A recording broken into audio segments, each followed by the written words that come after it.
Well, they're here on a good night. Over the last 5 years, my next guest has proven he is one of the very best writers and performers in popular music. He has just released his new album, his 8th, I believe, Imperial Bedroom. Thank you. I'll get it. There it is. And he is currently on his American tour with the album. Please welcome Mr. Elvis Costello and the Attraction.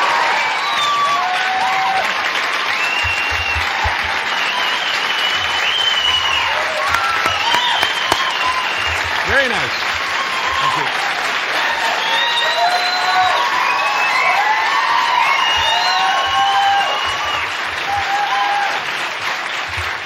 Very nice indeed.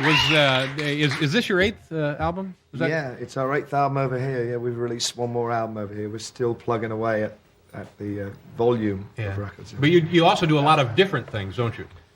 Yeah, I think we do. Yeah, we've made 3 pop records, a country record, a soul record, and 3 that you can call anything you like.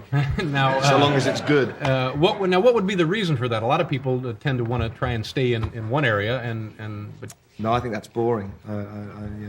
I would much rather experiment with different types of music, and people, there are always going to be detractors that say you can't play that because you're English and you can't play country music, or you can't play this, because, always find a reason for you not being able to do it. But we do it with all our heart, so that's all that counts, as far as I'm concerned. You did, tell me about making the country album. Was that an enjoyable experience, interesting, strange? It was strange from time to time, to say the least. Being in Nashville, Tennessee is very odd for a bunch of chaps from West London. And, we got on with the recording, and we did have one occasion where the engineer and the producer got their guns out and started examining them. Oh, you see my gun here? My gun, look at this. It's got a lovely action. And that is a little bit unnerving. I suppose it's just part of life then.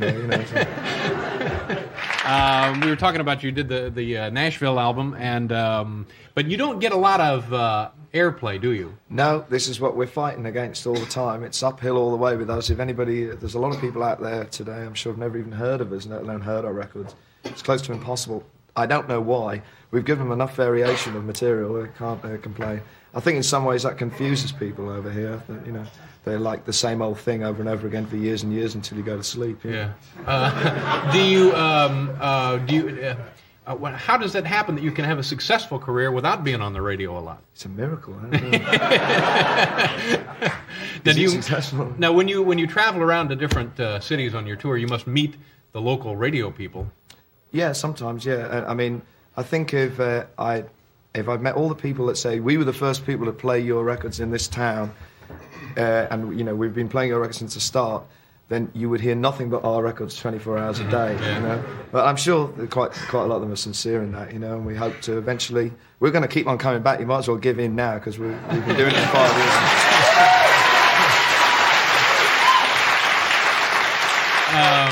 Same thing goes for the people that buy the records as well. You would also like to have, now you have written songs for other people, but you'd like to have, I know you mentioned Frank Sinatra. You would like to have him record a song of yours, right? Well, I don't think there's any songwriter that would say that they wouldn't want Frank Sinatra to record one of their songs. There's a song called Almost Blue on my new album, which I'd love to hear him sing. And I still think he's got a marvellous voice, and I'm not one of those people that subscribe to saying that he no longer can sing. It's just presence. I saw him 2 years ago, and he was brilliant. When you write a song, in say it's maybe a song for the new album, do you think to yourself, yep, this is it, this is the way I'm going to spend the next few years? No, it's usually, this is the way I'm going to spend however long it takes to get that track down, and then we start on something else. Yeah. The band are really versatile, and we enjoy experimenting with different things. It's not like there's any great innovation. We're not saying this is new music or something. Yeah. We like to use lots of things that have been used before and change them around to our way of thinking. What were you like in high school? Just about to sound a bit shorter. A little shorter?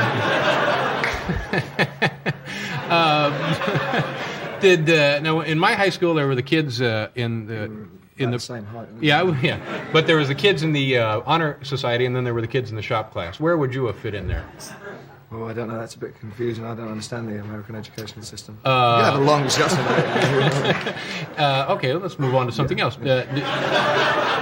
How was Japan? You went to Japan?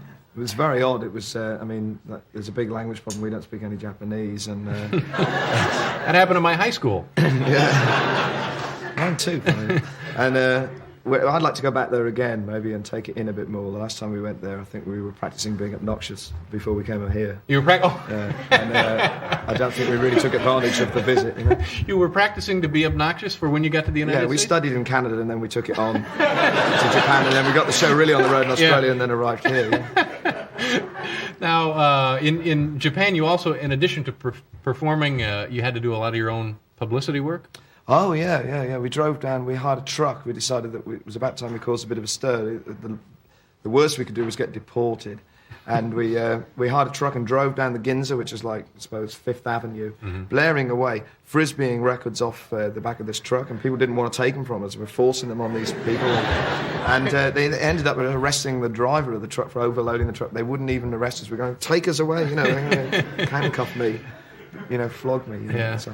Let me. I know you're going to do another song, which is from the current album. Yeah, it's our new single, actually. Isn't that good? Yeah, it's terrific. That'll please me. Do I have just a second here? Or I want to ask you about your name. You must be tired of people asking you about the name. Yeah, okay. We could talk about high school then. Have you got any other anything else on there you want? He's hardly got any questions. You know, that's not a very good guess, is it?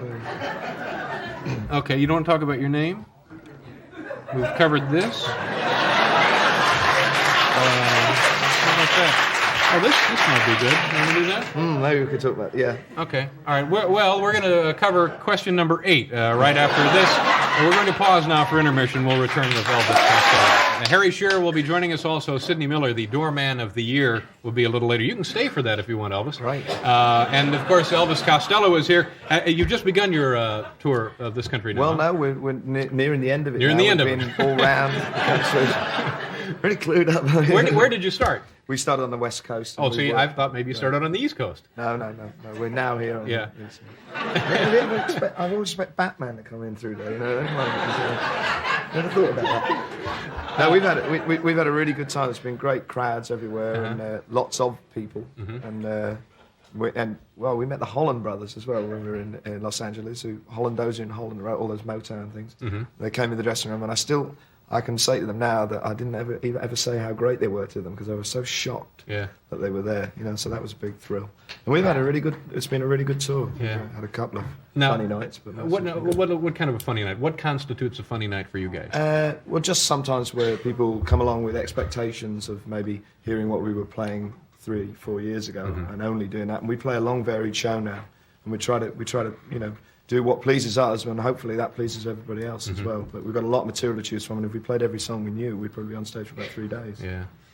When you're planning a tour of this country and you look down the itinerary and you see a city, does it trigger off really great memories like, great? Fear comes into mind when I see St. Louis. St. Louis, oh. Yeah. Great hotels in St. Louis, terrific. Yeah. But enough, why fear? I think I know this had something to do with a radio station in St. Louis? Oh, no, nothing to do with that, no. No, there's just some places where you maybe have a bad memory of it, and the next time you go back it's completely different because it's based on, you had a bad gig there because you had a headache or something, something stupid like that. The next time you go back there, you've got a great audience, and some places have been real pleasant surprises we've never been to before, like Des Moines, Iowa, we've never been to, and everybody makes jokes about it, and it's a great place. Yeah. People were screaming we couldn't start the numbers because I couldn't count them in, because we couldn't hear for the applause. Terrific. We're very, very happy and excited that you're here tonight.